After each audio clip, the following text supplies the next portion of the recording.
नमस्कार. सखी सह्याद्रीमध्ये मी पल्लवी मुजुमदार आपल्या सगळ्यांचं मनपूर्वक स्वागत करते. पर्यावरण संवर्धन करणं, पर्यावरणाचं महत्त्व जनमानसामध्ये कशा प्रकारे रुजलं जाईल या दृष्टिकोनातून विचार करणं आणि एकंदरच पर्यावरण पोषक वातावरण निर्माण करणं या दृष्टिकोनातून 5 जून हा जागतिक पातळीवर पर्यावरण दिन म्हणून साजरा होतोय. संयुक्त राष्ट्रसंघ अर्थात युनायटेड नेशन्सच्या संयुक्त सहयोगानं 100 देशांमध्ये हा आजचा दिवस साजरा होतोय. जेव्हा साजरा होतोय असं आपण म्हणतो तेव्हा त्याचं महत्त्व जे आहे ते प्रत्येक ठिकाणी जनमानसामध्ये रुजणं आणि त्या दृष्टिकोनातून कृतीशील होणं हे मोलाचं आहे. आपला देश आज आपण विकसनशील देशाकडे वाटचाल करत आहोत आणि विकसित होण्यासाठी जेव्हा विविध आघाड्यांवर आपली प्रगती सुरू आहे तेव्हा पर्यावरण या महत्त्वाच्या मुद्द्याकडे सुद्धा तितकंच लक्ष द्यायला हवं. जलप्रलय, आपत्ती किंवा भूकंप या सगळ्या गोष्टींविषयी जेव्हा आपण हादरून जातो तेव्हा तर पर्यावरण पोषक वातावरण आपल्याकडे आहे का आणि त्या दृष्टिकोनातून आपण काय करू शकतो याचा विचार करण्यासाठी आजचा विशेष भाग जागतिक पर्यावरण दिन. जागतिक पर्यावरण दिन या आजच्या आपल्या विषयाच्या अनुषंगाने आपण मार्गदर्शन करण्यासाठी आमंत्रित केलेलं आहे राष्ट्रीय सुरक्षा परिषदेचे संचालक MM कुलकर्णी सर. सर नमस्कार. सखी सह्याद्रीमध्ये आपलं मनपूर्वक स्वागत करते. कुलकर्णी सरांविषयी सांगायचं म्हणजे पर्यावरण विज्ञान आणि तंत्रविज्ञान या दृष्टिकोनातून खास IIT मध्ये त्यांनी अभ्यास केलेला आहे. पर्यावरण मंत्रालयाच्या राज्यस्तरीय समितीचे ते सदस्य आहेत आणि पर्यावरण आणि या दृष्टिकोनातून त्यांचा खास अभ्यास आहे. तेव्हा त्यांच्याकडून आज पर्यावरण पोषक वातावरणासाठी आपण कसे कृतीशील होऊ शकतो याविषयी जाणून घेऊया आणि त्यांच्याकडनं प्रश्न विचारण्याचा दूरध्वनी क्रमांक चटकन टिपून घ्या. 2498-8050 2498-8050. मुंबई बाहेरचे प्रेक्षक आणि मोबाईलवरून संपर्क साधताना 022 हा STD कोड तुम्हाला माहिती आहेच आहे. छोटीशी विनंती, नेहमीप्रमाणे प्रश्न विचारताना टीव्ही सेटचा आवाज थोडासा कमी ठेवा जेणेकरून आमचा आवाज तुमच्यापर्यंत व्यवस्थित पोहोचू शकेल आणि विषयाच्या अनुषंगाने नेमके प्रश्न आम्हाला तुमच्याकडून अपेक्षित आहेत. 7 billion dreams, 1 planet, consume with care. 7 billion dreams, 1 planet, consume with care. 7 अब्ज स्वप्न, 1 ग्रह आणि अतिशय काळजीपूर्वक प्रत्येक गोष्टीची संसाधनांची आवश्यकता या दृष्टिकोनातून विचार करण्यासाठी ही थीम असलेला आजचा दिवस, ही संकल्पना घेऊन आलेला आजचा पर्यावरण दिवस. जाणून घेऊया MM कुलकर्णी सर यांच्याकडून.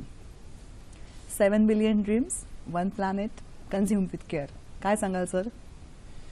सर्वप्रथम मी दूरदर्शन सह्याद्रीचे आभार मानू इच्छितो की त्यांनी जागतिक पर्यावरण दिनानिमित्त हा जो अतिशय चांगला कार्यक्रम आयोजित केलेला आहे आणि ज्याद्वारे लोकांपर्यंत ही माहिती पोहोचण्याची खूप चांगली अशी संधी मिळालेली आहे. धन्यवाद सर. आपण जागतिक पर्यावरण दिनानिमित्त जे युनेपनी ही थीम आखलेली आहे त्याबद्दल थोडंसं बोलूया. 7 billion dreams, 1 planet, consume with care. याचा अर्थ असा की आज जगातली जी लोकसंख्या आहे ती 7 बिलियन एवढी झालेली आहे. आपण कल्पना करू शकतो की 7 बिलियन लोकांना राहण्यासाठी घरं पाहिजेत, खायला अन्न पाहिजे, कपडे पाहिजेत आणि आजकाल तर प्रत्येकाच्या गरजा वाढतच चालल्या. प्रत्येक गोष्ट हवं. कॉम्प्युटर झाला, सारं काही हवं आणि सारं काही नवं. पण त्या कचऱ्याचं काय करायचं? त्यामुळे त्या दृष्टीने ही जी आजची थीम आहे त्या दृष्टीने आपण मला वाटतं विचार करणं अतिशय जरुरी आहे. हो. की नैसर्गिक साधन संपत्ती अतिशय लिमिटेड आहे. हो. आणि तिची अतिशय काळजीपूर्वक विनियोग करणं अतिशय जरुरीच आहे. तर याद्वारे नॅशनल सेफ्टी काउन्सिल ही जी संस्था आहे आमची, ही आमचे जवळपास 6000 औद्योगिक कारखाने आमचे मेंबर आहेत. तर आम्ही ही वर्ल्ड एन्व्हायरमेंट डे झाला म्हणजे जागतिक पर्यावरण दिन, त्यांच्यामध्ये आम्ही प्रमोट करतो. युनेपची थीम घेऊन आम्ही त्या औद्योगिक कारखान्यांना अशी विनंती करतो की तुम्ही योग्य रीतीने तुमच्या कारखान्यांमध्ये हा वर्ल्ड एन्व्हायरमेंट डे साजरा करा आणि ज्याद्वारे आपले जे भारतामधले जे कायदे आहेत पर्यावरण विषयक त्यांचं पालन व्यवस्थित होतं की नाही हे त्याद्वारे बघता येतं. जेव्हा जर असं आपण म्हणतो की संसाधनांची किंवा साधन सामुग्री ही मर्यादित आहे आणि त्याचा वापर हा लक्षपूर्वक व्हायला हवा, मग या साधन सामुग्रीमध्ये काय काय येतं आणि त्याचा वापर लक्षपूर्वक म्हणजे कसा व्हायला हवा याविषयी सांगूया. साधन संपत्ती, प्रत्येक गोष्ट आपण साधन संपत्ती म्हणून विचार करू शकतो. जसं पाणी झालं, हो, आपली खनिजं झाली, इंधनं झाली, वीज झाली, या सगळ्या गोष्टी आपण साधन संपत्ती म्हणून कन्सिडर करू शकतो. साधं उदाहरण घ्यायचं झालं तर पाणी जर आपण बघितलं तर प्रत्येक माणसाला साधारण 200 लिटर एका दिवसाला पाणी लागतं, असा एक अंदाजे एक ढोबळमानाने आपण विचार करतो. आज मुंबईची लोकसंख्या जवळपास 2 कोटी आहे. तर आपण विचार करू शकतो जवळपास 4200 MLD, million litres per day, एवढी पाण्याची मुंबईला आवश्यकता आहे. आणि प्रत्यक्षात मात्र आपल्याला जवळपास फक्त 3700 एवढीच MLD अवेलेबल आहे किंवा आहे आपल्याकडे आहे. त्यामुळे जवळपास 500 MLD एवढं पाण्याचा तुटवडा सध्या मुंबईमध्येच फक्त आहे. त्यामुळे आपण विचार करू शकतो की किती काळजीपूर्वक आपण पाणी वापरायला पाहिजे. जरी आपण 200 लिटर पर डे एवढं जरी प्रत्येक माणशी पाणी लागत असेल तरी त्याच्यापेक्षा कमी पाण्यामध्ये आपला जर निवारा होत किंवा यूज होत असेल, वापर शक्य असेल तरच वापर करायला हवा. खरं, बरोबर आहे. तर या सगळ्या गोष्टींविषयी आज अनेक उपक्रम तुम्ही राबवत आहात, तुमची संस्थाही राबवत आहे आणि त्याचबरोबर जागतिक पातळीवर आणि देश पातळीवर अनेक उपक्रम राबवले जातात. या उपक्रमांविषयी आपण आधी सांगूया. आजचं जागतिक पर्यावरण दिन वेगवेगळ्या प्रकारे आपण साजरा करू शकतो. सगळ्यात महत्त्वाचा जो प्रकार आहे, जो आपल्या सगळ्यांना अतिशय आवडीचा पण आहे, की झाडं लावायची. आज प्रत्येक सोसायटीमध्ये म्हणा, प्रत्येक कंपन्यामध्ये म्हणा किंवा प्रत्येक शहरामध्ये पण जे मुख्य नगराध्यक्ष म्हणा किंवा प्रत्येक कंपन्याचे चीफ ऑफिसर असतील ते झाडं लावायचा कार्यक्रम आयोजित करतात आणि त्याद्वारे वनसंवर्धन कसं होईल हे ते बघतात. खरं. दुसरा एक चांगला उपक्रम म्हणजे प्रत्येक कंपन्यामध्ये एक पर्टिक्युलर असा त्यांना पर्यावरण विषयी इश्यू असतो. कुणाला हवेतलं प्रदूषण महत्वाचं असतं, कुणाला पाण्याचं प्रदूषण महत्वाचं असतं. तर त्या पर्टिक्युलर इश्यूवरती ते कार्यक्रम आयोजित करू शकतात, ज्याद्वारे त्यांना जी माहिती लोकांपर्यंत किंवा त्यांच्या कामगारांपर्यंत पोहोचवायची असेल ते त्या कार्यक्रमाद्वारे पोहोचवू शकतात. हा दुसरा मार्ग होऊ शकतो. तिसरा मार्ग म्हणजे अतिशय उत्कृष्ट अशा रीतीने आपण जी नाटकं करत असतो, तर कामगारांतर्फे अशी नाटकं करायची, त्याच्यामध्ये पर्यावरण असा एखादा विषय घेऊन त्यांना जो निगडीत विषय असेल तो घेऊन नाटकं करून तो विषय आपण लोकांपर्यंत पोहोचवू शकतो. असे वेगवेगळे कार्यक्रम आपण आजच्या जागतिक पर्यावरण दिनानिमित्त करू शकतो आणि याद्वारे आपण जनजागृती करू शकतो. नॅशनल सेफ्टी काउन्सिल ही अशी बरीचशी इन्फॉर्मेशन बुकलेट्स तयार करतं. प्रत्येक जागतिक पर्यावरण दिनानिमित्त आम्ही अशी वेगवेगळी पुस्तकं तयार करतो. याच्यामध्ये आम्ही नामांकित जे एन्व्हायरमेंटल एक्सपर्ट्स असतात त्यांचे आर्टिकल याच्यामध्ये आम्ही घेतो. तर उदाहरण द्यायचं झालं तर यावर्षी आम्ही जे पुस्तक तयार केले त्याच्यामध्ये कन्झ्युम विथ केअर हे एक आर्टिकल डॉक्टर मोडक यांच्यातर्फे आम्ही घेतलेलं आहे. नंतर कॉर्पोरेट सोशल रिस्पॉन्सिबिलिटी, जी आज कंपनी ऍक्ट 2013च्या अंडर ज्या कंपनीला 5 कोटी किंवा त्याच्याहून जास्ती नफा होतो तर त्यांना कॉर्पोरेट सोशल रिस्पॉन्सिबिलिटीची पॉलिसी बनवणं जरुरीचे आहे, याबद्दलची माहिती या आर्टिकलमध्ये दिलेली आहे. नंतर सस्टेनेबिलिटी रिपोर्टिंग गाईडलाईन्स, म्हणजे कंपन्या आजकाल त्यांचे जे रिपोर्टिंग असतं त्याच्यासाठी सस्टेनेबिलिटी हा इश्यू कसा काय त्याच्यामध्ये योग्यरित्या मांडू शकतात, हे या सस्टेनेबिलिटी रिपोर्टिंग गाईडलाईन्सद्वारे या आर्टिकलमध्ये माहिती दिलेली आहे. तर अशा कंपन्यांना रिलेटेड अशा ज्या माहिती आहेत तर या पुस्तकांद्वारे आम्ही प्रकाशित करून आमच्या मेंबर्सपर्यंत आम्ही पोहोचवतो. याच्याद्वारे सगळ्यात महत्त्वाचं म्हणजे भारतामधले जे कायदे आहेत त्याचं पालन कसं होऊ शकेल हे या आर्टिकलद्वारे आपण अचीव करतो. बरोबर आहे. या सगळ्यांमधनं ही जनमानसांमध्ये ही पुस्तकं आहेत, ही आर्टिकल्स जी आहेत ती कशा पद्धतीने उपलब्ध होऊ शकतात, प्रचार आणि प्रसार या उद्दिष्टाने? अतिशय चांगला प्रश्न विचारला की कारण आमचं मुख्य उद्दिष्टच लोकांपर्यंत ही माहिती पोहोचवायचं आहे. तर ज्यांना कोणाला ही माहिती हवी असेल ते आम्हाला आमच्या वेबसाईटवरनं ही माहिती मिळू शकते किंवा आम्हाला ईमेलद्वारे संपर्क साधू शकतात आणि ही माहिती आम्ही त्यांना उपलब्ध करून देऊ शकतो. नक्कीच सर. कार्यक्रमामधला पहिला फोन आलेला आहे तो तुमच्या परवानगीने घेते. नमस्कार, रवींद्र कुडाळकर आपल्याशी बोलतात नाशिकहून. नमस्कार सर. मला असं विचारायचं आहे की आता आमच्या इथे नाशिकमध्ये आगामी सिंहस्थ कुंभमेळा जुलैमध्येच येत आहे आणि खूप स्वयंसेवी संस्था प्रयत्न करतात गोदा स्वच्छता संबंधी, पर्यावरण प्रदूषणासंबंधी. पण होतं काय की सर्वसामान्य जी जनता आहे गोदा काठी जाऊन कपडे धुणे, जनावरांना स्नान घालणे, वाहनं धुणे हे अजूनही चालू आहे, अशी मानसिकता होती आहे. आणि दुसरं असं की जेव्हा आपण कुठे फिरायला जातो ना तर पेपर प्लेट असो, ग्लासेस असोत किंवा मिनरल वॉटरच्या बाटल्या असोत कसं कोणतीच न टाकता टाकतो.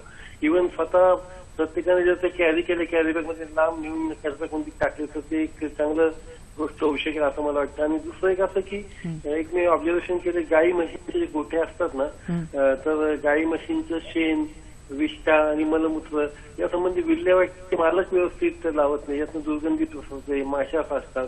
तर ही जी स्वार्थी आणि संकुचित मानसिकता प्रत्येकाची झाली आहे ना ही खरंच घातक आहे पर्यावरणाला. आपणास काय वाटतं, काय केलं जावं? अतिशय महत्वाचा मुद्दा तुम्ही मांडलेला आहे, त्याबद्दल मी तुमचे आभार मानतो. आज आपण बघितलं तर भारतामध्ये प्रत्येक नदी ही प्रदूषित झालेली आहे आणि जसं कारखाने याच्यामध्ये सांडपाणी सोडतात त्याचबरोबर आपले जे घराघरातनं जे आपलं घरातलं जे वापरलेलं पाणी आहे ते या नद्यांमध्ये जातं. तसंच तुम्ही बरोबर मांडलं तसं गाई म्हणा, म्हशी म्हणा, त्यांचं मलमूत्र याच्यामध्ये जाऊन नद्या प्रदूषित होतात. तर हा अतिशय महत्त्वाचा मुद्दा आहे आणि मला वाटतं प्रत्येक नगरपालिकेला किंवा प्रत्येक म्युनिसिपल कॉर्पोरेशनला हे अतिशय कंपल्सरी आहे की त्यांनी त्यांच्या हद्दीमध्ये जे सांडपाणी निर्माण होतं त्याला आवश्यक ती ट्रीटमेंट देणं ही त्यांची जबाबदारी आहे. आपल्याकडे याबाबत कायदे पण आहेत. जसं 1974 साली पाण्याचं प्रदूषण कंट्रोल करणं आणि प्रिव्हेंट करणं याच्यासाठी तो कायदा झालेला आहे. तर तो कायदा सगळ्यांना सारखाच ऍप्लिकेबल आहे.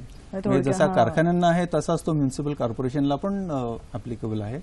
आणि याचं इम्प्लिमेंटेशन जे आहे ते प्रदूषण नियंत्रण मंडळ हे प्रत्येक राज्यामध्ये करत असतं.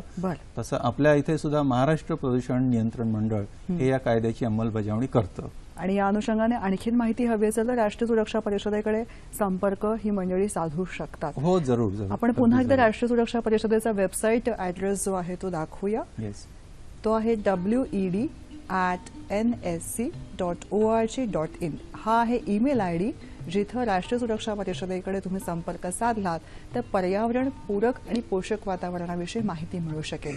आणि नॅशनल सुरक्षा परिषदेच्या राष्ट्रीय सुरक्षा परिषदेचा ईमेल आयडी वेबसाईट ऍड्रेस आहे www.nsc.org.in. www.nsc.org.in. आणि ईमेल आयडी आहे वर्ल्ड एन्व्हायरमेंट डे अर्थात wed@nsc.org.in. wed@nsc.org.in. पुढचा फोन आहे काय तो बघूया. नमस्कार, बोला. हॅलो, बोला. अच्छा, मला सरांना 2-3 प्रश्न विचारायचे आहेत. एक तर सध्या जे सगळीकडे बांधकाम चाललेलं आहे, आपण गरज लक्षात न घेता जे सरसकट डोंगर फोडायचे कष्ट बिल्डर घेत नाही, त्या डोंगरांवरतीच डायरेक्ट बांधकाम चालू होतं. त्याच्यासाठी जे मटेरियल वापरलं जातं त्याने आपण किती अपरिमित हानी करतो आहोत सगळ्या पर्यावरणाची. दुसरी गोष्ट म्हणजे आपण जे सायन्सचा खूप आपण पुढारले समजून स्वतः उपग्रह जे सोडतोय रोज उठून, त्याने केवढा त्रास होतो सगळ्या पूर्ण पृथ्वीला किंवा सगळ्या वातावरणाला, त्याचा कोणीही विचार करत नाहीये. मुळात आपण ज्या सोसायट्यांमध्ये राहतो, इमारतींमध्ये राहतो किंवा आपली जी संकुलं जिथं स्थापन केलेली आहेत त्या घरगुती संकुलांच्या आजूबाजूच्या परिसरामध्ये आपण सोलर सिस्टम इन्स्टॉल करू शकतो का, किंवा सोलर ऊर्जेचा अधिकाधिक वापर करणारी जी प्रणाली आहे ती बसवू शकतो का, की जेणेकरून संपूर्ण इमारतीमध्ये गरम पाणी किंवा सोलर ऊर्जेचा वापर होऊ शकेल. रेन वॉटर हार्वेस्टिंग प्रणाली जी आहे ती आपण स्थापन केलेली आहे का, सांडपाणी व्यवस्थापन हे व्यवस्थित केलं आहे का, या सगळ्या गोष्टींची एक सदस्य या नात्याने आपण चौकशी करायला हवी आणि हे आपण बसवू शकतो का याचा विचार करून यामध्ये आपण पुढाकार घेऊन या गोष्टी बसवायला हवा.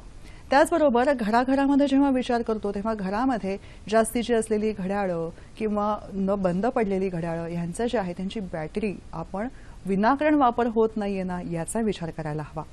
जेव्हा गरज नसेल तेव्हा वीज पाणी यांची बचत करायला प्राधान्य द्यायला हवं आणि हे सगळं एक सजग नागरिक या नात्यानं आपलं कर्तव्य आहे. या सगळ्याविषयी आणि अशाच वेगवेगळ्या टिप्सविषयी सुद्धा आपण जाणून घेऊया जागतिक पर्यावरण दिनाच्या निमित्तानं. अधिक माहिती देत आहेत MM कुलकर्णी सर. सर, आत्ता आपल्याला प्रतीक्षा मॅडम यांचा फोन आला होता आणि त्यांनी विचारलं होतं की जे डोंगर पोखरण्याची समस्या आहे त्याविषयी आणि अंतरिक्ष यानांची समस्या जी आहे ती विज्ञानाची प्रगती आणि एकीकडे पर्यावरण बाधक असं आहे का, असा त्यांचा मुद्दा होता. त्यांचा प्रश्न अतिशय योग्य प्रश्न आहे असं मी म्हणेल. कारण आज आपण बघितलं तर जागेची खूपच कमतरता आहे. सांगायचं झालं तर भारतामध्ये म्हणजे पूर्ण जगातली फक्त 2.5% एवढी जागा आपल्याकडे आहे, लँड आपल्याकडे आहे. आणि आपल्याला जवळपास वर्ल्डच्या म्हणजे जगाच्या 16% पॉप्युलेशन हे आपल्या भारतामध्ये असतं. बापरे, त्यामुळे खूप अस्वस्थ करणारं आहे.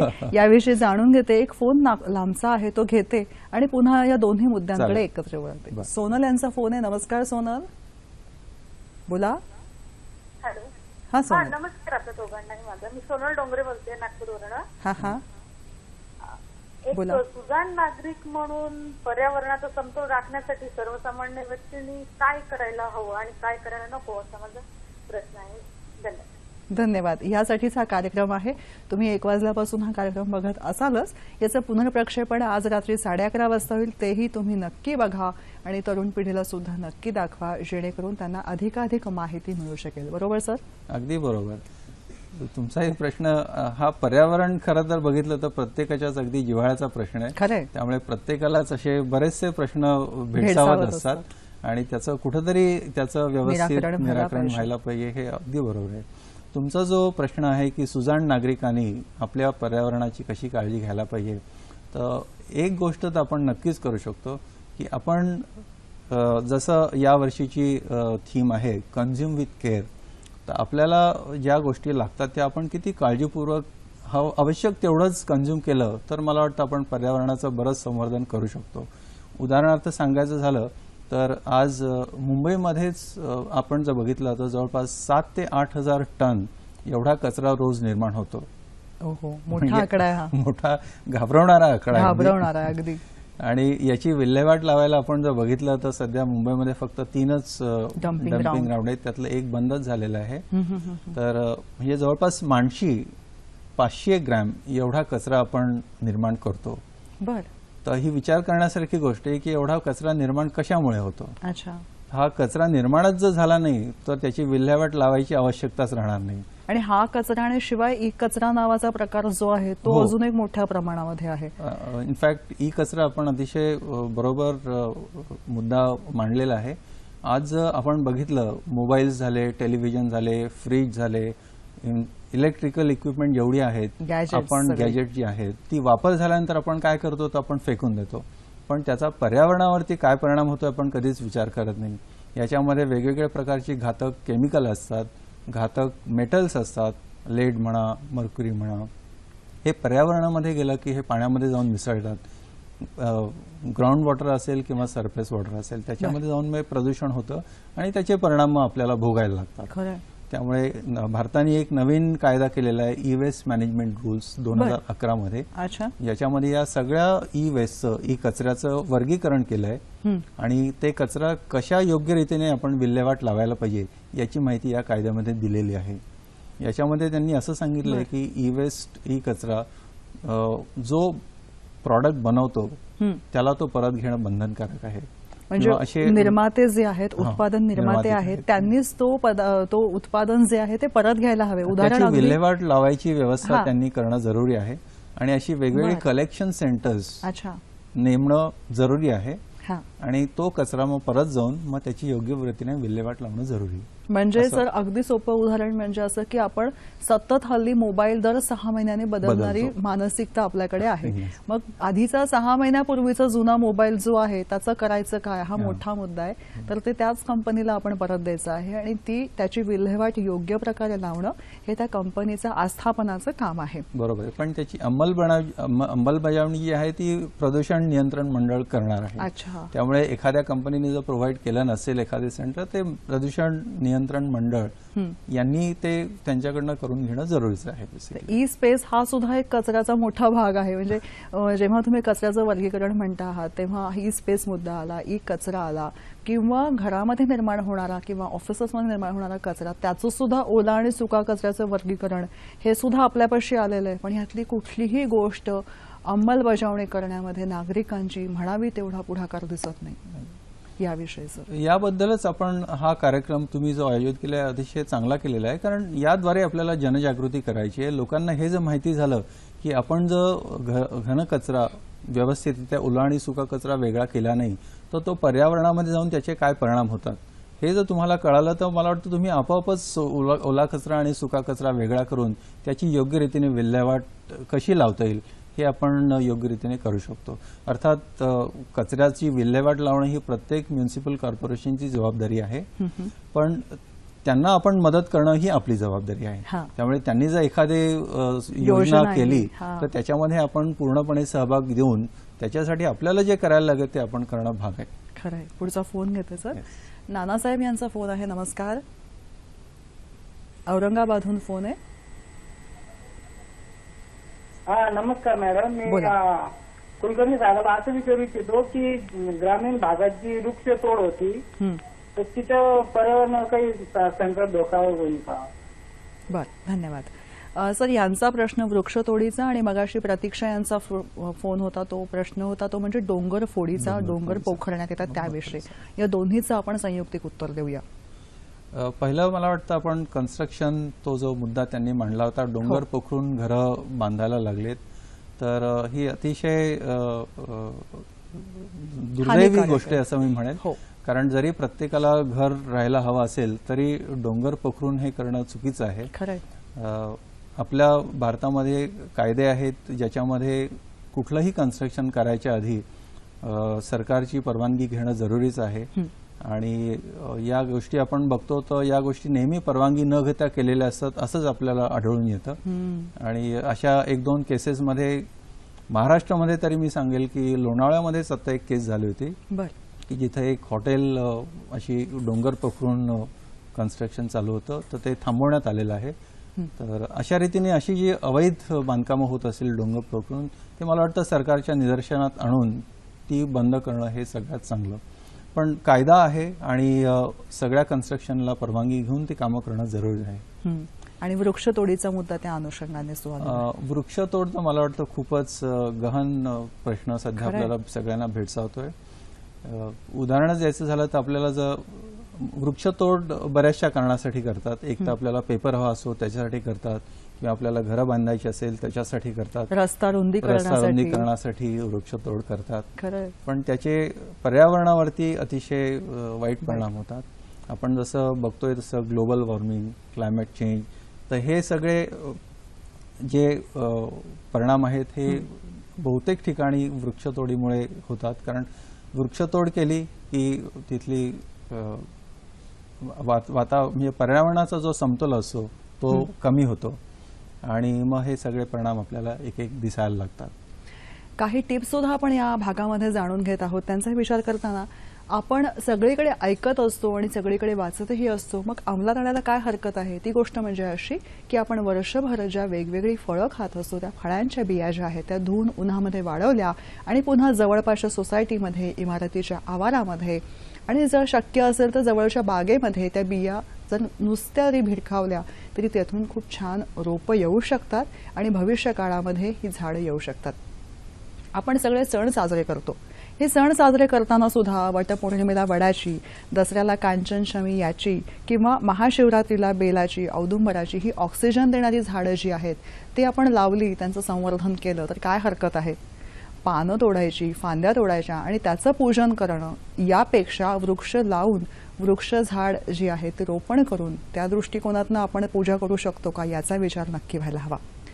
MM कुलकर्णी सरांकडनं आणखीन जाणून घेऊया पर्यावरण विषयक. सर, काय सांगाल तुम्ही की आत्ता जो फोन होता त्या मुद्द्यामध्ये असं होतं त्यांचं म्हणणं की सतत वृक्षतोड होत असते आणि भविष्य काळामध्ये ग्रामीण भागामध्ये याविषयी हानी पोहोचू शकते का? अतिशय योग्य प्रश्न आहे त्यांचा आणि याबाबत युनेपनी काही वर्षांपूर्वी एक थीम जाहीर केली होती की forest nature at your service. तर यावरती आम्ही एक पोस्टर पण निर्माण केलं होतं NSCने. ते याच्यामध्ये आम्ही दाखवलंय की फॉरेस्ट हेच आपलं, फॉरेस्ट जर नसेल तर आपल्याला किती दुष्परिणाम त्याचे भोगायला लागतील. जंगल वाचवा आणि झाडं हेच आपलं भविष्य काळ आहे. इनफॅक्ट झाडं जर बघितलं त्याद्वारे आपल्याला वेगवेगळ्या प्रकारचे फायदे असतात. जसा ऑक्सिजन मिळतो तुम्ही सांगितलं तसं, नंतर सावली मिळते, पाण्याचं पर्जन्यमान त्याच्यामुळे वाढू शकतं किंवा वेगवेगळ्या प्रकारचे प्रॉडक्ट्स आपल्याला मिळतात, पेपर म्हणा किंवा काय. त्यामुळे वृक्ष हे आपलं आत्मा आहे असं मी म्हणेल पर्यावरणाचा. आम्हा सोयरे वृक्षवल्ली आम्हा सोयरे जसं संतांनी म्हटलेलंच आहे. तर मला वाटतं ग्रामीण भाग असो किंवा शहरी भाग असो कुठेही वृक्षतोड ही हानिकारकच आहे. जेवढे रिक्वायर्ड जे आपलं वनक्षेत्र आहे तेवढं आपण मेंटेन करणं अतिशय जरुरीच आहे. खरंय. सर, एक ह्या अनुषंगाने एक प्रश्न आपल्यापाशी पोहोचलाय. तो म्हणजे असं की बऱ्याचदा होतं असं की आपल्या परिसरामध्ये किंवा सहज आपण खाली बघावं तर वृक्षतोड चाललेली असते आणि त्यामध्ये काही ती वैध वृक्षतोड आहे का याविषयी कोणालाच काही माहिती नसतं. मग याविषयी काही कायदा किंवा काही त्यांनी कुठे दाद मागावी असं काही आपण त्यांना सांगू शकू? आज भारतामध्ये कुठलाही वृक्ष तोडायचं झालं तर आपल्या म्युनिसिपल कॉर्पोरेशन किंवा आपण ज्या विभागात राहतो तिथल्या नगरपालिकेची परमिशन घेणं हे अतिशय आवश्यक आहे. आणि आपल्या जर निदर्शनास आलं की कोणीतरी झाड तोडतंय आणि त्याची आपण चौकशी करू शकतो की त्यासाठी योग्य ती परवानगी घेतलेली आहे का नाही. जसं आपण बघतो आता आरे कॉलनीमध्ये मुंबईमध्ये लोकांनी एकत्र येऊन तिथं जे वृक्षतोड किंवा तिथं जे कुठल्या तरी डेव्हलपमेंटसाठी त्यांनी ती वृक्षतोड करायची होती ती त्यांनी थांबवलेली आहे. तसं प्रत्येक नागरिकाचं हे कर्तव्य आहे की त्याच्या निदर्शनास आलं की बाबा कुठेतरी वृक्षतोड होते तर अगदी नक्कीच तो आवश्यक ती परवानगी आहे की नाही चेक करू शकतो घेतलेली. आणि नगरपालिकेमध्ये त्या दृष्टिकोनात माहिती आणि सहकार्य हे दोन्ही मिळायला पाहिजे. पुढचा फोन आहे स्मिता वझे यांचा. नमस्कार स्मिता. हॅलो. बोला. हॅलो, माझा दोघांनाही नमस्कार. मला 2 प्रश्न विचारायचे आहेत की आपण निर्माल्य आहे जे रोजचं ते जे खालच्या सोसायट्यांमध्ये टाकलं त्या म्हणजे ह्याच्यात न टाकता तर ते कितपत प्रदूषण होणार त्याचं. आणि दुसरा प्रश्न, जे हॉटेलवाले किंवा कुठल्याही शो साठी जे झाडाला लाइटिंग करतात त्याचा काय परिणाम झाडांवरती होतो. आणि तिसरा प्रश्न, जे वडाच्या म्हणजे वटपौर्णिमेला झाडाची फांदी तोडून पूजा करतात आणि नंतर ती वडाचं जे फांदी आहे ती अशी वाटेल टाकलेली असते तर त्या वडाच्या झाडाला काही परिणाम होतो का फांद्या तोडल्याने? एवढे मला. थँक्यू. धन्यवाद स्मिता. खूप छान प्रश्न आहेत तुमचे. निर्माल्य त्याचं योग्य प्रकारे त्या निर्माल्याचं विसर्जन होणं, मग ते पाण्यामध्ये करावं का खत निर्मिती करावी, काय करावं सर, आणि त्याचे होणारे परिणाम. मला वाटतं बऱ्याचशा आपल्या ज्या परंपरा चालू आहेत त्याचं परत एकदा पुनर्वलोकन करणं जरुरी आहे आणि विचारमंथनाची जरुरी आहे. बऱ्याचशा स्वयंसेवी संस्था आज आपण बघतो की गणपती उत्सव असेल किंवा दुसरा कुठलाही उत्सव असेल तर त्यावेळेला जे आपण निर्माल्य नदीमध्ये म्हणा किंवा समुद्रामध्ये नेऊन टाकतो त्याच्यामुळे नद्यांचं किंवा पाण्याचं प्रदूषण प्रचंड प्रमाणात वाढतं. त्या स्वयंसेवी संस्था ते निर्माल्य गोळा करतात आणि त्याची योग्य रीतीने विल्हेवाट लावतात. याची योग्य रीतीने विल्हेवाट म्हणजे त्याला बरेचसे प्रकार असू शकतात. एक तर बायोलॉजिकल आपण त्याची विल्हेवाट लावू शकतो आणि त्याद्वारे ते आपण योग्य प्रकारे त्याचं बरोबर त्याचं विसर्जन करू शकतो. त्याचबरोबरीने सर जे सणा समारंभाच्या निमित्तानं जे वेगवेगळ्या वेळी झाडांना लाइटिंग केलं जातं त्याने होणारी इजा याविषयी सुद्धा नाही, नक्कीच आपण कुठल्याही कृत्रिम प्रकार झाडावरती जर लादायला गेलो तर ते झाडाला हानिकारक होत होतं. त्यामुळे अशा गोष्टी आपण शक्यतोवर टाळणं जरुरीचं आहे. सर तुम्ही मला बघायला सांगा, इमारतींमध्ये निर्माल्याचे कलश वगैरे ही संकल्पना आपण प्रेक्षकांना सांगूया ना, की निर्माल्याचे कलश खाली जाऊन तसं करू शकतो. आजच इनफॅक्ट पेपरमध्ये, मराठी पेपरमध्ये लोकसत्तामध्ये एक चांगलं आर्टिकल आलंय की ज्याच्यामध्ये मला वाटतं ते उदाहरण म्हणून आपण बघायला काही हरकत नाही की प्रत्येक सोसायटीमध्ये जे निर्माल्य तयार होतं किंवा कचरा तयार होतो तो एका ठिकाणी गोळा करून एक छोटीशी जागा जरी घेतली त्याच्यापासून गांडूळ खत तयार करू शकतो आपण. मोठ्या कुंडीमध्ये आपण करू शकतो. आणि हे ऑटोमॅटिकली त्याला वेगळी अशी काही एनर्जी द्यायची जरूर नाही, ऊर्जा द्यायची जरूर नसते. ही नैसर्गिकरित्या त्या निर्माल्याचं विघटन होतं आणि त्याच्यापासून खत मिळतं. ते खत आपण शेतांमध्ये किंवा दुसऱ्या कुठल्याही ॲग्रिकल्चर पर्पजसाठी आपण वापरू शकतो. त्यामुळे मला वाटतं प्रत्येक सोसायटीनी हा विचार करणं जरुरी आहे की त्यांच्या बिल्डिंगमधनं जे खत म्हणजे निर्माल्य किंवा जो कचरा तयार होतो त्याची विल्हेवाट आपल्याला लावता येते कधी, हे विचार करणं जरुरी आहे. कारण प्रत्येक सोसायटी जर असा विचार करेल की ही म्युन्सिपाल्टीची जबाबदारी आहे. आजकाल आपण बघतोच की कचऱ्याची विल्हेवाट लावणं हे किती जिकिरीचं काम झालंय. तो आधी कचरा प्रत्येक ठिकाणाहून उचलून एका सेंट्रल ठिकाणी न्यायचा आणि मग त्या कचरा जिथं डम्पिंग ग्राउंड असतं त्याच्या आजूबाजूच्या लोकांना किती त्रास होतो. ओडर प्रॉब्लेम म्हणा किंवा खरंय अनेक प्रश्न आहेत, रोगराईचे प्रश्न निर्माण होतात. सर जेव्हा आपण असं म्हणतो की या सगळ्या गोष्टींवरती उपाय केला पाहिजे, पण त्यावेळी नेमकं कुणी असा मुद्दा येतो आणि त्या जोडीला मगाचा एक फोन मला आठवतोय, तो म्हणजे असा होता की जेव्हा वैज्ञानिक दृष्ट्या आपण प्रगती करायला जात आहोत तेव्हा पर्यावरणाला ते बाधक ठरू शकतं का, जसं त्यांनी अवकाश उड्डाणाचं उदाहरण दिलं होतं. मगाशी मला त्यांना सांगायचं होतं की हे कुठलेही जे आपल्या डेव्हलपमेंटल ऍक्टिव्हिटीज असतात, कुठली एखादी इंडस्ट्री उभी करणं म्हणा किंवा एखादा उपग्रह सोडणं, प्रत्येक ऍक्टिव्हिटीचे पर्यावरणावरती नक्कीच परिणाम होतात. अच्छा. आणि उदाहरणच द्यायचं झालं तर क्लोरोफ्लोरोकार्बन्स जे असतात, जे पूर्वी आपण कूलिंग एजंट म्हणून वापरायचो किंवा जे विमानांमधनं यूज व्हायचे, तर ते पर्यावरणामध्ये ज्या वातावरणातल्या ज्या वेगवेगळ्या लेयर्स असतात त्याच्यामध्ये जाऊन आपली ओझोनची एक लेअर असते, त्या ओझोनवरती त्या क्लोरोफ्लोरोकार्बनचा परिणाम होऊन ओझोन लेअरचं डिप्लिशन होणं, खूप कमी प्रमाण होणं, हा एक अतिशय घातक परिणाम थर जो आहे तो विरळ होत जातो. आणि ओझोन हे अल्ट्राव्हायोलेट रेडिएशन आपल्याला जे आपल्यावर येतं ते थांबवतं ते. त्यामुळे ओझोन लेअरचं डिप्लिशन झालं तर युव्ही चे जे ऊर्जा असते म्हणजे उन्हाचे किरण जे आहे ते जास्त प्रखरपणे आपल्यापाशी पोहोचतात आणि त्याच्यापासून आपल्याला कॅन्सरही होऊ शकतो. तर हा मुद्दा विचार करून त्याच्यावरती एक कायदा पण केलेला आहे की ओझोन डिप्लिटिंग सबस्टन्सेस म्हणून एक कायदा केलेला आहे. तर ज्याच्यामध्ये हे क्लोरोफ्लोरोकार्बन्स ते आपण कसे कमी करायचे आहेत. तर हा जवळपास 2002 पासूनच हा कायदा अस्तित्वात आहे. आणि त्याद्वारे हे ओझोन डिप्लिटिंग सबस्टन्सेस कसे कमी करता येतील याच्यामध्ये आंतरराष्ट्रीय स्तरावरती पण काम झालेलं आहे. तर असे प्रत्येक ऍक्टिव्हिटीचे परिणाम आपण स्टडी करतो आणि त्याच्यावरती काय उपाययोजना करायची हे आपण करत असतो. खरंय. पुढचा फोन आहे अरुण दोंदे यांचा औरंगाबादहून. नमस्कार. नमस्कार करतो दोघांनाही. मी अरुण दोंदे बोलतो, औरंगाबाद जिल्ह्याच्या सिल्लोडून. अमेरिकेने जपानमधील हिरोशिमा शहरावर अणुबॉम्ब टाकला होता. त्यावेळी 1,30,000 नागरिक हे मृत्युमुखी तर पडले, शिवाय तेथील 90% भाग उद्ध्वस्तही झाला होता आणि परिवारांचा विनाश झाला.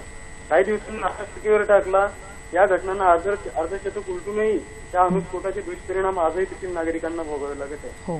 यावर माझा प्रश्न आहे की अशा घटना भविष्यात दुर्दैवाने पुन्हा घडल्या नागरिकांनी पूर्वतयारी म्हणून पर्यावरण व मानव हानीपासून बचाव करण्यासाठी कोणती दक्षता घ्यावी. आणि मला दुसरा प्रश्न आहे की 1974 मध्ये भारतात चिप्को आंदोलनाला सुरुवात जेव्हा झाली होती त्यावेळी गढवाल जिल्ह्यातील ज्या स्त्रिया होत्या तेथील स्थानिक, त्यांनी वृक्षतोडी विरुद्ध इतके आक्रमण झाले की त्यांनी अक्षरशः झाडांना कवटाळून बसल्या होत्या. मात्र पुरुषांची उदासीनता त्यावेळेस दिसून आली होती. मग अशा वेळी पुरुषांनी वृक्षतोडी विरुद्ध जनआंदोलन उभारून पर्यावरणाच्या रक्षणासाठी पुढे यावे, यासाठी पुरुषांची मानसिकता कशी बदलावी. धन्यवाद. पुरुषांकडूनच हा प्रश्न आहे, पुरुषांची मानसिकता कशी बदलावी. पण एक जनमानसात जनप्रबोधन व्हायला हवं याविषयी सांगूया. मला वाटतं अतिशय चांगला प्रश्न आहे तुमचा, की मानसिकता बदलायचं याच्यासाठी तर खूपच मोठा उपक्रम आयोजित करायला पाहिजे. अर्थात कुणी आयोजित करायला पाहिजे आणि त्याच्यामध्ये सहभाग कुणी घ्यायचा हा एक वादाचा मुद्दा असू शकतो. पण मला वाटतं तुम्ही अतिशय चांगला प्रश्न उभा केलेला आहे आणि मला वाटतं बऱ्याचशा स्वयंसेवी संस्था याच्यावरती काम करतायत. पण तर याच्यामध्ये प्रत्येकाने आपला सहभाग किती करता येईल हे पाहणं अतिशय जरुरीचं आहे. इथे टेबलावर जर मला विविध पुस्तकं, पत्रकं या सगळ्या गोष्टी दिसत आहेत, त्या काय काय आहेत आणि त्याचा वापर जो आहे तो जनमानस कसं करू शकतो याविषयी पण सांगा सर. आणि ही सगळी पत्रकं जी आहेत, इथं माझं टेबल जर म्हणजे तुम्ही बघितलं तर हे संपूर्ण टेबल वेगवेगळी भित्तीपत्रकं, ब्रोशर्स, बुकलेट्स यांनी भरून गेलेलं आहे. तर ही सगळी पत्रकं, ही ब्रोशर्स आपण कशी लोकांपर्यंत पोहोचवू शकतो? ही आम्ही वेगवेगळ्या विषयांवरती, पर्यावरणाचे जे वेगवेगळे विषय आहेत, जसं कोस्टल रेग्युलेशन झोन, म्हणजे आपल्या कुठलाही जे पाण्याच्या आजूबाजूला जो एरिया असतो त्याला कोस्टल रेग्युलेशन झोन म्हणतात. तर इथं कुठलीही डेव्हलपमेंटल ऍक्टिव्हिटी करायची असेल तर आपल्याला सरकारची परवानगी घेणं जरुरीचं आहे. पण त्याच्या आधी सुद्धा त्या ऍक्टिव्हिटीचे पर्यावरणावरती काय परिणाम होतात हे पाहणं जरुरीचं आहे. तर हे आपण एक एन्व्हायरमेंट इम्पॅक्ट असेसमेंट म्हणून जी हे असते, स्टडी असते, ती आपण करून हे परिणाम बघू शकतो. अशा या वेगवेगळ्या विषयांची माहिती आम्ही या पुस्तकांद्वारे देतो आणि ही पुस्तकं आमच्याकडं मुबलक प्रमाणात उपलब्ध आहेत. तर कोणालाही हवे असेल तर कुठलीही कंपनी म्हणा, कुठली स्वयंसेवी संस्था किंवा विद्यार्थ्यांसाठी सुद्धा इंडिव्हिज्युअल लेवलला सुद्धा ते आमच्याकडे येऊन ही पुस्तकं जरूर घेऊ शकतात. वा. आणि याचा जास्तीत जास्त लाभ घ्यायला हवा. शालेय विद्यार्थ्यांना, कॉलेजमधल्या विद्यार्थ्यांना सुद्धा याविषयी अधिकाधिक माहिती देण्यासाठी ही वेगवेगळ्या भाषांमधली पुस्तकं आहेत. म्हणजे भाषेचा अडसर सुद्धा नाहीये, आवश्यकता आहे ती फक्त मानसिक जागृतीची आणि त्यासाठी वाचनाची. कार्यक्रमात आपण जोडीला पर्यावरणपूरक अशा गोष्टी काय करू शकतो याविषयी जाणून घेतोय. तेव्हा मंडळी, ते लक्षात घेताना एक लक्षात घ्यायला पाहिजे की विविध झाडं आणि नक्षत्र यांचा संबंध खरंच आहे का नाही हा वेगळा अभ्यासाचा भाग आहे. पण एक सजग नागरिक या नात्याने आपण आयुर्वेद बाग, नक्षत्र बाग, ताडपत्री बाग ही आपल्या परिसरामध्ये फुलवू शकतो का? आणि हो, शहरात सुद्धा आपल्या परिसरामध्ये मोकळी जागा असते सोसायटीच्या आवारामध्ये, तिथं सुद्धा या दृष्टिकोनातून विचार करू शकतो का याचा विचार नक्की व्हायला हवा. आणि परिसरामध्ये जी वृक्षतोड होते याविषयी आपल्याला माहिती असली पाहिजे. जेव्हा वृक्षतोड होताना दिसते तेव्हा त्यांच्याकडे वैध प्रमाणपत्र आहे का याची तपासणी करायला हवी. जर तसं आढळलं नाही तर उद्यान अधिकारी किंवा वन संरक्षण अधिकारी यांच्याकडे तातडीने तुम्ही संपर्क साधून याविषयी तक्रार नोंदवू शकता. सजग होऊया, सजग रहिवासी, सजग नागरिक. पर्यावरण दिनानिमित्त आणखीन जाणून घेऊया. कुलकर्णी सर, तुम्ही मगासपासून एवढ्या अनेक गोष्टी सांगत आहात. लॅपटॉपवर पण खूप छान प्रेझेंटेशन्स आहेत, ते आपण प्रेक्षकांना सांगूया. सर, नॅशनल सेफ्टी काउन्सिल ही दरवर्षी आम्ही पर्यावरण दिनाची जी थीम असते त्या थीमशी निगडीत असे एक पोस्टर तयार करतं आणि त्याद्वारे कंपन्यांमध्ये आम्ही पर्यावरणचे जे मुद्दे असतात त्याच्यावरती जनजागृती करायचा प्रयत्न करतो. तर उदाहरण घ्यायचं झालं तर या वर्षीची जी थीम आहे 7 billion dreams 1 planet consume with care. तर याच्यामध्ये आपण आपली नैसर्गिक साधन संपत्ती कशी त्याचा काळजीपूर्वक वापर करता येता येईल हे आम्ही दाखवायचा प्रयत्न केलाय. जसं जिथं जरूर म्हणजे वापरता येईल तिथं आपण सोलर एनर्जी वापरली पाहिजे. जसं गरम पाणी करण्यासाठी आपण सोलर एनर्जी वापरू शकतो किंवा उदाहरण द्यायचं झालं तर व्हेकल्स आजकाल निघालेली आहेत, बॅटरीवर चालणारी कार्स म्हणा. अजून अर्थात आपल्याला बराच अवधी आहे तिथपर्यंत जायला, पण विचार करायला काहीच हरकत नाही. आज विचार केला तर अजून 4 वर्षांनी आपण ते इम्प्लिमेंट करू शकतो. जसं पाण्याची नासधूस, आपण पाईपलाईन्समध्ये कुठं लीक असेल तर ते वेळच्या वेळी बघून आपण टाळता येणं किंवा ते रिपेअर करून पाण्याची नासधूस कमी करता येईल हे आम्ही दाखवतो. तसंच आधीच्या वर्षी जी थीम आहे की raise your voice not the sea level, म्हणजे याच्यामध्ये पाण्याची जी लेवल स्पेशली क्लायमेट चेंजमुळे जी वाढायची शक्यता आहे तर ती कन्सिडर करून जे नदीकाठी किंवा समुद्राकाठी राहणारी लोक आहेत, अच्छा, तर ते कसं आपल्याला मिनिमाइज करता येईल त्याचा इम्पॅक्ट. बरं, तर हे आम्ही या पोस्टरमध्ये दाखवायचा प्रयत्न केलेला आहे. एक फोन घेते सर पटकन. उमा महाजन यांचा फोन आहे रत्नागिरीहून. नमस्कार उमाताई. वृक्ष तोडीचा आणखीन एक मुख्य कारण म्हणजे मृतदेहांना अग्निसंस्कार देण्यासाठी काही म्हणे लाकडं लागतात. दरवर्षी आमच्या भारतात 1.5 कोटी लोक मृत्यू पावतात आणि अंदाजे अग्निसंस्कारासाठी 80 लाख वृक्षांना तोडावं लागतं. तेव्हा पर्यावरणाचा ऱ्हास होणारच. माझ्या दृष्टीने एक उपाय म्हणजे अग्निसंस्कारापेक्षा देहदान करायचं. म्हणजे ज्यांना गरजूंना अवयवदान मिळेल, जीवदान मिळेल आणि वृक्षांना सुद्धा जीवदान मिळेल आणि पर्यावरणाचं संरक्षण होईल असं मला वाटतं. तुम्हाला पटतंय का सर? उमाताई, तुमच्या मार्फत सगळ्यांपर्यंत हा संदेश केलेला आहे. मला वाटतं तुमचं जे सजेशन आहे ते कुणालाही पटण्यासारखं आहे. त्याच्याबद्दल दुमत असता कामाच नाही आहे. जिथं जिथं मी तर म्हणेल प्रत्येकाने हा ऑप्शन अवलंबलाच पाहिजे. की आपल्याला माहिती आहे की वृक्षतोड जेवढ्या प्रमाणात टाळता येईल तेवढी टाळली पाहिजे आणि हे जे अल्टरनेटिव्ह आहेत, देहदान करणं, हे तर अतिशय उत्तम उपाय आहे. त्यामुळे मला वाटतं कोणीही तुमच्या मताशी सहमत होईल नक्की. मी तर नक्कीच आहे. मस्त. आणि त्यांच्या मार्फत हा संदेश सगळ्यांपर्यंत पोहोचलाय. प्रत्येकाने त्या दृष्टिकोनातनं भविष्याकडे बघून नजर ठेवून वृक्ष लागवड ही करायलाच हवी. सर, काही खूप छान स्लाइड्स आहेत त्याही आपण पुन्हा सांगूया. जशी काही वर्षांपूर्वी एक युनेपची थीम होती, थिंक, ईट आणि सेव्ह. अच्छा, म्हणजे तुम्ही विचार करा, खा आणि जेवढं आवश्यकता आहे तेवढंच वापरा. म्हणजे आज आपण बघितलं तर जवळपास जगामध्ये जेवढं अन्नधान्य तयार होतं त्याच्या 30 ते 40% अन्नधान्य हे न वापरताच त्याची नासाडी होते. हे आपण विचार करू शकतो. जवळपास 1.3 बिलियन टन एवढं अन्नधान्याची नासाडी आज न वापरता होतीये. आणि बरोबरीने सर आपल्याला दुष्काळाचा सामना सुद्धा तितकाच करावा लागतोय.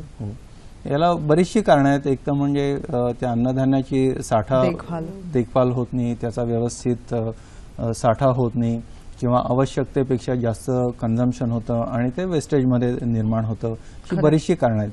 पण हे विचार करण्यासारखी गोष्ट आणि प्रत्येकाने याबाबत विचार करणं आवश्यक आहे. सर, एक स्लाइड तुम्ही मला मगाशी दाखवली होती की जी खरंच विचार करण्याजोगी होती आणि जी घराघरामध्ये दिसते, ती स्लाइड आपण खूप बोलकी आहे, ती स्लाइड आपण प्रेक्षकांना दाखवूया. चालेल. की जी आजच्या थीमच्या अनुषंगाने पण आहे. ही कसली साईड आहे? ही जसं सांगितलं तसं जिथं आपल्याला शक्य असेल तिथं सोलर एनर्जी वापरणं जरुरी आहे. म्हणजे ज्या अल्टरनेट एनर्जी सोर्सेस आहेत, विंड एनर्जी म्हणा किंवा सोलर एनर्जी, याचा जिथं आपल्याला शक्यता असेल तिथं वापर करता आला पाहिजे. याच्यावरती ही स्लाइड आहे. ग्रीन इकॉनॉमी हा पण एक चांगला कन्सेप्ट आहे. म्हणजे जे उद्योग ज्याच्याद्वारे आपण पर्यावरणाची संवर्धन करू शकतो अशा उद्योगांना आपण जास्ती प्रमोट केलं पाहिजे. आणि या ग्रीन इकॉनॉमीला सरकारने पण बरेचसे काय म्हणतो आपण कन्सेशन्स दिलेले आहेत. अच्छा, त्यांना पोषक असं वातावरण आणि कन्सेशन तिथे दिलेले आहेत, सवलत सूट दिलेली आहे. म्हणजे थोडक्यामध्ये जिथे इंडस्ट्रीज नाही आहेत, उद्योगधंदे नाही आहेत, त्या भागामध्ये जाऊन उद्योगधंदे प्रस्थापित करणे असं म्हणता येईल सर? त्याच्यामध्ये वेगवेगळे प्रकार आहेत. एक तर म्हणजे ज्याच्यामध्ये आपले इंधन कमी लागतात, जिथं पाण्याची आवश्यकता नाही, असे उद्योग जे आहेत ते आपण जास्ती प्रमोट करू शकतो लोकल लेवलला. नंतर एक ग्रीन परचेसिंग असा पण एक कन्सेप्ट आहे की जिथं ज्या प्रॉडक्ट्समध्ये पर्यावरणाला जास्ती हानी होत नाही, जे प्रॉडक्ट तयार करताना असे प्रॉडक्ट आपण परचेस केले पाहिजेत. अर्थात याच्यासाठी प्रत्येक नागरिकांनी त्याची माहिती करून घेणं जरुरी आहे. बरोबर. आणि मग ते प्रॉडक्ट आपण परचेस करू शकतो. सर, विविध आस्थापनांना किंवा वैयक्तिक पातळीवर तुम्ही संस्थेच्या माध्यमातून मार्गदर्शन करत असता.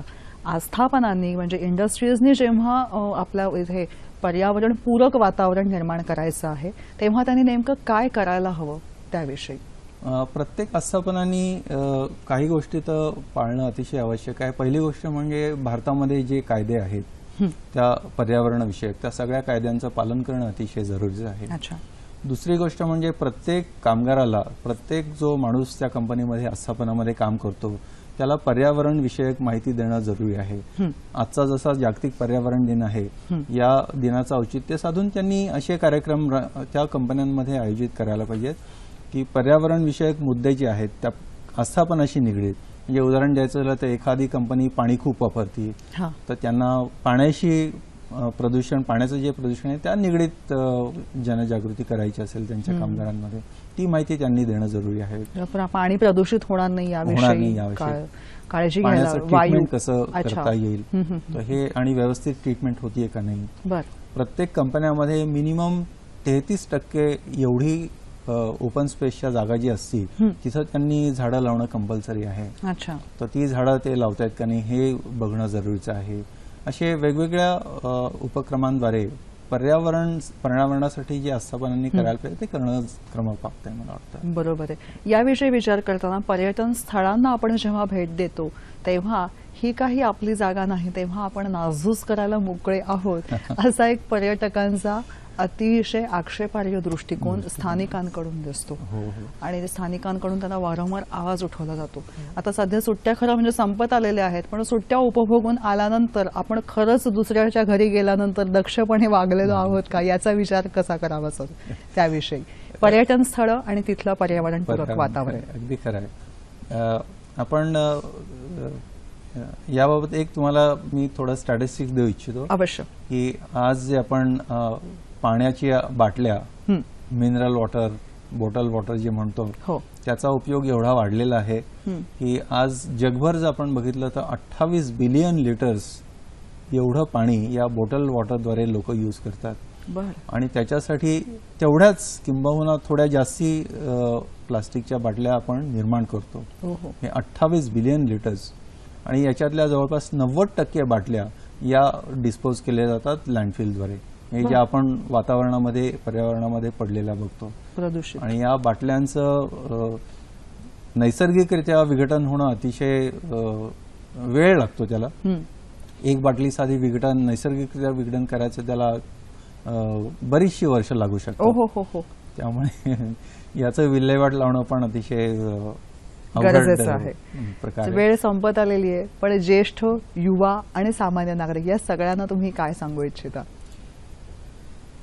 सगळ्यांसाठी मला एक नक्कीच सांगा असं वाटेल की आपण आवश्यक असेल तेवढ्याच वस्तू वापराव्यात आणि आपल्या आसपासचा परिसर कचरा मुक्त कसा ठेवता येईल आणि कसं स्वच्छ ठेवता येईल. मला वाटतं एवढं केलं तरी पर्यावरण संवर्धन बरंचसं आपण अचीव करू शकू. खरंय. म्हणजे विचार करताना एक गोष्ट लक्षामध्ये येते की किमान एक तरी पर्यावरण पूरक सवय आज आत्ता ताबडतोब आजच्या दिवसापासून आपण अंगी बाणवू शकतो का? म्हणजे हळूहळू लक्षामध्ये येईल की दरवर्षी एक सवय बाणवता आपण पूर्णपणे पर्यावरण पोषक घर निर्माण करत आहोत याचा विचार करायला नक्कीच हरकत नाही. सर, तुम्ही आलात आणि इतकी वेगळी आणि अतिशय आवश्यक अशी माहिती दिलीत. सखी सह्याद्रीतर्फे आपले आभार मानते. धन्यवाद. पर्यावरण दिनासाठी आपण जो कार्यक्रम आला त्याबद्दल दूरदर्शन सह्याद्रीचे मी आभार मानतो. धन्यवाद सर. तुमच्या उपक्रमांना शुभेच्छा. थँक्यू. नमस्कार.